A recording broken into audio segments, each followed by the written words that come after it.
you talk about the Midwest movement a few years ago, and you're still on it. Yes. Why have you taken, thought of doing this? Many people still are very, I don't want to use the word myopic about the history of Nigeria.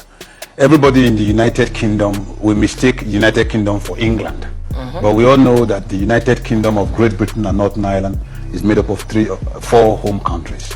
Yes. Nigeria, when we got independent, it was 3 years before independence, was supposed to be made up of 6 regions. Yes. The 6 regions were the Northern region, the Middle Belt region, the Western region in Ibadan, the Midwest region in Benin, the Eastern region in Enugu, and the core region. The core region was to be in Calabar, and it is referred to as Calabar Ogoja Rivers. That is the areas that is the minority-speaking parts of Eastern Nigeria. But at the Constitutional Conference at Lancaster House here in the UK, just prior to independence, it was agreed that upon independence, Nigerians can now call a referendum to decide the shape of the nation. So just a year and 3 months after independence, the first referendum was called for the creation of the Midwest. The Midwest was to be carved out of the old Western Nigeria. So on the 9th of August, this very month of August, is the 58th anniversary of the creation of the Midwest. The Midwest is the only area of Nigeria that was ever created constitutionally in Nigeria. The first 3 regions were created by fiat by the British. And after that, just before the Civil War in 1967, Gowon started the balkanization of Nigeria. So military men just started drawing lines all over the place. But the only time Nigerians sat down and wrote a constitution, our Republican Constitution, where we were totally now estranged from the United Kingdom, was in 1963. And in 1963, Nigeria had 4 co-equal regions. Northern region in Kaduna, Western region in Ibadan, Midwest region in Benin, and the Eastern region in Enugu. That was the status quo of Nigeria when on the 15th of January 1966, the military came and took over power. Okay. So we are saying that in terms of whoever is screaming marginalization today in the Nigerian nation, yes, they should realize that the most maligned, most marginalized, most reduced, most exploited, most explored are the people of the Midwestern region of Nigeria, those 12 minority tribes. We are actually 12 tribes of the Midwest. Akoko Edo, Esan, Esako, Olwan, Benin or Edo, Unubu, Enuani, which everybody calls Bendel Igbo. Yes. Ika, Ukwani, Isoko, Western Ijo or Western Izon, and Ishekiri. We all of us have a commonality in the sense that we all say we came from the old. So let us put it that way. That is the nexus of the old Benin Empire. And that area of Nigeria is the most exploited and most exploited. The whole of the South-South that we talk about today is an anomaly. It is a creation of Dr. Alex Ekweme in trying to dispel the silly constitution that was banded together by General Abacha. So he brought out the idea of dividing Nigeria into 6 geopolitical zones. Those geopolitical zones are unconstitutional. They don't exist in any way in our constitution. It's just in social space. But the only constitutionally created part of Nigeria, historically, is the present-day Edo and Delta states, which was then the Midwest or Bendel. Bendel means Bini Delta. Yes. That's how it came about. Okay, but you're not clamoring for independence. Yes. No. But if it happens by default, so be it. So what even actually brought us out particularly about 2.5 years ago, was when we started seeing our close neighbors. When I say I'm close neighbor, I mean our Yoruba brothers and our Igbo brothers coming up with maps. Okay. And these maps were drawn without consultation with the people of the Midwest. And our first reaction was, this was what they did in 1967. Let me tell you what they did in 1967.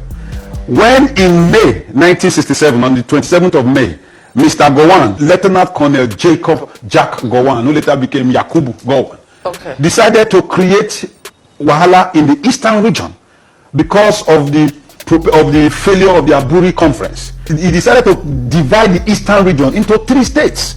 He turned the old Eastern region into East Central State, which is now that East Central State now is now the 5 states of Ebonyi, Anambra, Imo, Enugu, and Abia. And then he created River State in Port Harcourt, putting the Ikore speaking and the Calabari people. And then he created Southeastern State. So where is the Southeast today? Where is the Southeast geopolitical zone? actually is referring to a state that is not even in that place. The southeastern state was created in 1967 with headquarters in Calabar, which is now the combined Cross River and Akwa Ibom. So he now created, in the western region, he just created 2 states, Lagos and Western Nigeria. Yes. So that was when the break started. And they started creating states, as if states was something you shuffled on a pile of cards. So your concern is this? Yes. Peradventure, yes. Nigeria, yes, ceases to exist as it presently constituted. Yes. You want is like the Edo Delta to be carved out. Yes. So you don't want to fall under the. We are not Biafra. The West. We are not Oduduwa. No. We are a unique people who, from 1967, in a universal referendum. That's why I support the Igbo clamor for a referendum. A referendum is that the people vote to decide how to want to federate. Nigeria is the most badly skewed federal structure in the history of the world. There is no federation like Nigeria. Nigeria is a badly skewed federation, and there must be a structural dismantling of Nigeria for it to be reconstituted along non-federal paradigms. It doesn't exist now. In 1967, August 18, the military of Biafra swept across the River Niger and went across the Midwest in a 24-hour blitzkrieg and took over Benin.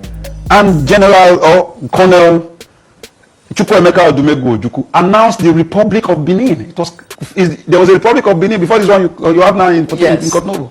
Before the fall of Victor Obanjo in Ore, and then the entrance of Murtala Mohammed, who also came to the same Midwest to do havoc.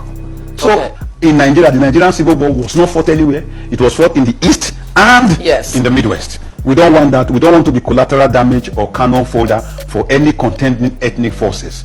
We want to remain in Nigeria if Nigeria will restructure itself, because this Nigeria is dead. Let's be frank. Nigeria is not working. Anybody who thinks Nigeria is working is being economical with the truth. The only thing that has to be worked out is a properable, acceptable paradigm that will put all the federating ethnic units in a place to negotiate their willingness to continue in the union or their unwillingness therefrom. If the center, the federal government, agree to have talks, a roundtable discussion, and decided we could restructure Nigeria in the balance of true federalism. Everyone, do you think IPOB will be willing? You see, IPOB is you don't legislate how your people want to be. So when I hear people put down IPOB, because I laugh at them. They are a very large chunk of Eastern. Ironically, I'm also Igbo in my way. I'm Igbo in the sense that I'm married to an Igbo woman. I speak Igbo. I have business in Igbo land. But I keep telling people that maybe the paradigm of division has not been thought out end to end by those who are propagating IPOB for 3 major reasons. Number 1, everything about politics is economics, and everything about economics is politics. You cannot, the reason Nigeria is together today as a country, because Nigeria is not a nation is a state of mind, is as a result of the Igbo-ness of the Igbo man. The Igbo man is the little Aradite, like the glue that puts Nigeria together. Because they are the only set of persons within that space that will leave his house in Umunochi, Keduru, or somewhere in Aba, and go to Karanamuda and build a house and build a business and invest there. So the Igbo man is the highest commercial economic propeller of the Nigerian state. Okay, I'll come back to that. We have a caller. Hello, Yinka. The other time that I listened to him, he was talking about Ruga, and nowadays, Pedro, can you hear me? And you are giving us the history of Nigeria. Up till now, can you now see what is going on in Nigeria about Ruga? You see, Pedro, you are a very clever man, which I love you so much. And I want you to use that energy into things that will work positively in Nigeria. You are now talking about issue now, about the IPOB and some other issues that they are doing. Yes, you need to come out to tell people, including the leaders of IPOB, that you know better than what they are doing. But in a very... Hello? Our father, let me use the word, our father, your father. Yinka? Okay, Yinka, please, maybe when you want to make that phone call again, you should move away from your lovely daughter. She also wants to be part of the program. I think Yinka lost the trend of thought. Yinka, I am proud to say that I brought the dangers of Ruga to the public domain. And I still say today that Ruga, which in Hausa means pursue, chase, Ruga means to pursue in Hausa, Ruganka means pursuam. And I made it clear that people of Edo and Delta, I always speak on behalf of the movement of which I am the President General and Convener, which is the Midwest peoples. The question of IPOB, I'm not in IPOB, I'm not an Igbo man, but everybody has the right to clamor for whatever they want to clamor for. And I made it clear, we are interested in a united federal Nigeria. We are interested in lifting the Nigerianness above the ethnic divides, because we are the glue. As it is, we are the heartbeat and the big heart of the Nigerian nation. And you cannot traverse from the north, from the west to the east, from the south to the north of Nigeria without passing a territory of Edo and Delta. And I'm saying that in the marginalization history of the peoples of Nigeria, we are the most marginalized. Maybe you don't know your arithmetic and the history of the historiology of Nigeria. The northern region, of which was 1/4, today there are 19 states. The eastern region, which was 1/4, today there are 9 states. That is the 5 states of core Indigbo, plus the 4 states of Bayelsa, Akwa Ibom, Cross River, and Rivers. Don't forget that the deputy president of Biafra during the time of Ojukwu was actually General Philip Effiong from Ikota Abasi in Akwa Ibom state. And the east and the west is now 6 states, but we are just 2. But we are not fighting to be a new nation. But nothing stops us, we are better. But we are saying that if the present president and his government cannot be brave enough to face the problems of Nigeria head on and square-faced, and begin to restructure Nigeria. Nigeria is a unitary system of government that has federalism written only on the front page of a badly skewed constitution, which we did not write. The first page of the Nigerian constitution is a lie. And the first lie is we the people. But we the people never congregated to write that constitution. Okay. The last constitution we actually sat as we the people was 1963. We are saying Nigeria should go back there. We have a very clear-cut direction of where to go. We are saying that there must be a physical refederalization, that is in terms of revenue allocation. Very well. Let me speak with Paul. Hello, Paul. Thanks for joining us. Let's have your contribution. Yes, Dr. Pedro, he seems to be talking about Midwest, but the fact he's ignoring the makeup, the ethnic backgrounds of Midwest. There's Midwestern Igbos. What is their fate? I think. But let me ask Dr. Pedro, what is his position on the Igbos in the Midwestern region? I think some of you should be my IPOB friends, because all the callers seem to be IPOB. You should be a little more clear. There must be a clarity. You weren't listening to me, I will repeat. If you are a student of history, you will know that a man from Asaba, his name is Dennis Chukwude Osadebe, was one of the 4 leaders that fought for the creation of the Midwest region. And he became the first and only prime minister or premier or the leader of government business of the Midwest. So what does that show you? That we, whether you are talking about Midwest Igbos, Bendel Igbos, Delta Igbos, a Delta Igbo, a Midwest Igbo, a Bendel Igbo did not ask for his side to be put in the eastern region.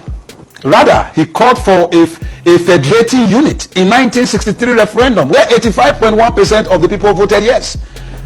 Every ethnic nationality has a right to self-determination, as enshrined in the United Nations Charter, and every ethnic nationality has a right to decide where to federate. You cannot sit within the sanctuary of your palo somewhere in Umuahia and begin to legislate a map that affects the people of Ibanke or the people of Benin or the people of even of Panam. You cannot. What we are saying, we have nothing against, if you listen carefully, I said we have nothing against IPOB. We have people who drew maps in Oduduwa and ended at the palace of the Oba of Benin. We are saying that within the paradigm that seems to be growing, we love a situation where all the southern tribes and ethnic nationalities should form a common bond. When you become to Igbonize a struggle, when you begin to vagrantly ethnicize a struggle, and you are creating a class demography, even when your struggle is just based on social media and intellectual brigandage, what you are actually eliciting is opposition ab initio. Who wants to live in Nigeria that is badly skewed in the favor of a minority 6% Hausa Fulani hegemony and enter another contraction that is now being dictated by persons who have absolutely no historical, ethnic, linguistic affiliation to people like us. So our first reaction is resistance. This is not 1967. Any man, whether you are IPOD, Oduduwa, wherever, you should sit down and take into cognizance the feeling, the constitution of other ethnic nationalities that populate the Federal Republic of Nigeria. Maybe you, whoever the last person is, you might not know that the entire landmass of eastern Nigeria, that is of where you now call today the southeast, that is from Anambra to the borders in Ebonyi, before you cross over to Obubra, from the north of Usuka till you get to Ukwa East or Ukwa West in Abia, is 2,560 square kilometers less than the combined landmass of Edo and Delta. And in terms of the contribution to the national wealth, I told you before, I said the Igbo man is the reason Nigeria is still together. If you listen to my governor, Ifeanyi Okowa, he said the moment the Niger Delta decides, or the South decides to carry the same mantle as IPOB, Nigeria will be done dead. To use the Yoruba word, to be an abiku. So for you to be doing your blubra, do your blubra stuff for Onitsha, not cross. If you are from the western part of Nigeria, you can do your contraptions and your abracadabra. Stop at Ofosu, not cross. We are a people who sat down, our forefathers sat down in the years past and insisted, led by Oba Kenzwa and our honorable Dennis Chukide Osadebe and the rest of them, and sat down and fought for the extrication of the Midwestern peoples of Nigeria from any other region. We are the first and only time Nigeria ever embarked on a constitutional delineation or creation of any federating unit. Any other one was created by military fiat, Abacha, Yaradua. All those people sat down and within the sanctuary of their logos, we don't even know whether they drink paraga, and began to legislate away areas of Nigeria to their whim and caprice. What will happen if Nigeria fails? In case it fails, because there's nothing that says Nigeria should not fail. If you fail when the people who are constituent members of that state, it should fail. Nigeria is actually the only contraption put together by the British that has survived the British till now.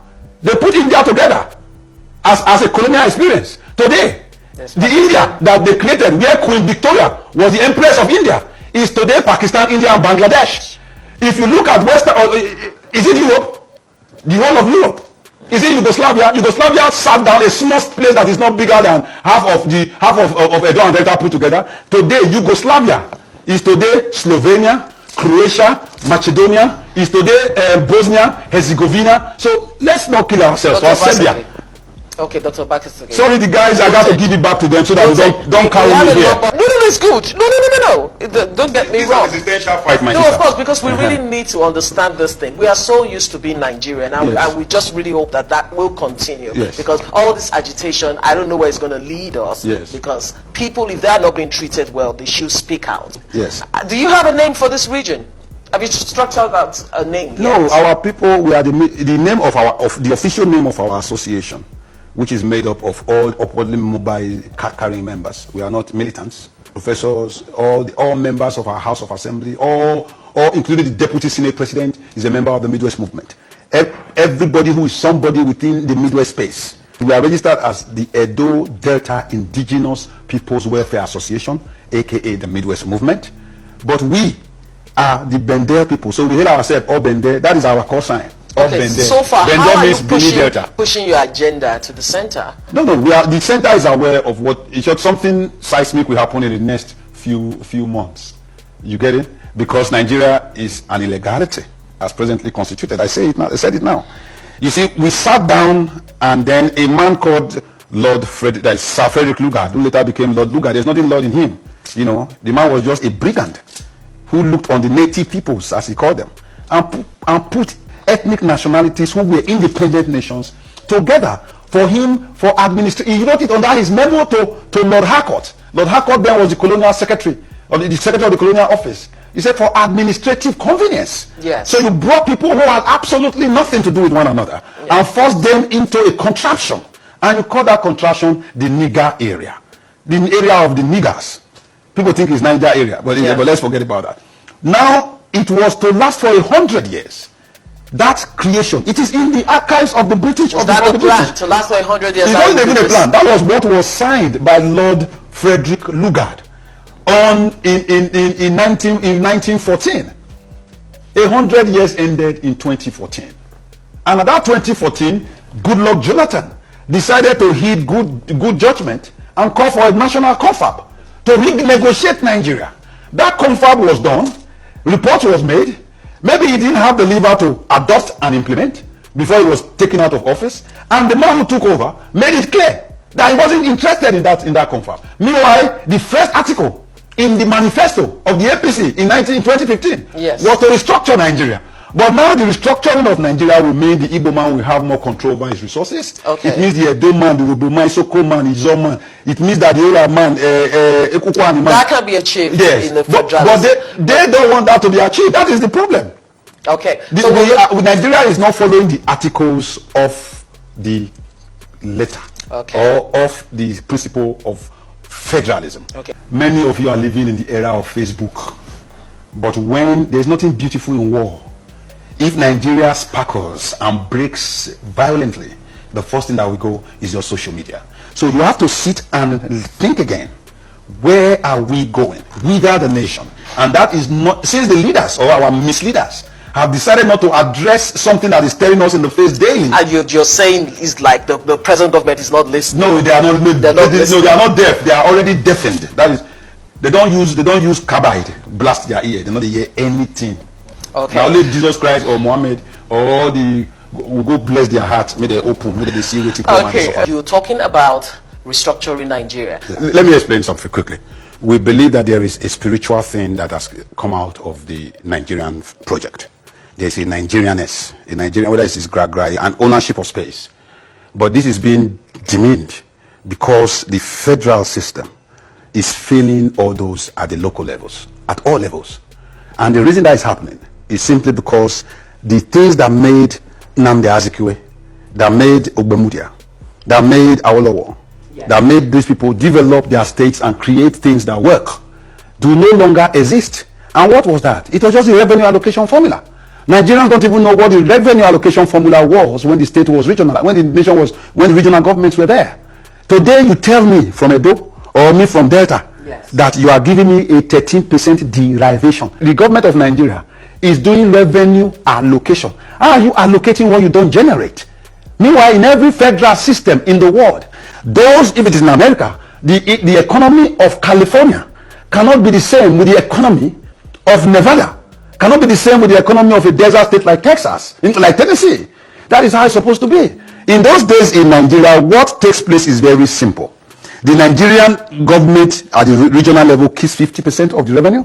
The federal government is given 20% of the revenue, while 30% is kept in the federation account. That is what happens in America. That is what happens in Canada. That is what even happens, ironically, in the United Kingdom of Great Britain and Northern Ireland. That is not even a federation. Because there are certain things that must be done by the Irish government in Northern Ireland. There are certain things that must be done by the Scottish and then even by the Welsh Assembly. And it does not affect those who are in England. But there are things that are federal that must be taken care of by 10 Downing Street. Defense, foreign affairs. Many people in England, in London, have never seen the Scottish pound. But when you go to Glasgow or Edinburgh, you will get paid in the Scottish pound, which is permanently tied to the British pound, and that is inside Britain. So the Nigerian government killed via their military coups. The military boys dismantled the Nigerian Federation. So we've been limping ever since. Why I say I don't have a problem with the IPOB? It's very simple. They are fighting for what they feel is the rights of their people. They want a referendum carried out, or they want a unilateral declaration of the state, of the sovereign state of Biafra. We don't have a problem with that. What we say is, where your rights begin, where my rights begin is where your rights stop. Don't impose your right on my right. And if there is going to be, because life is about alliance building, you cannot sit down, I repeat, in Umuahia and draw maps that affect persons in my locality.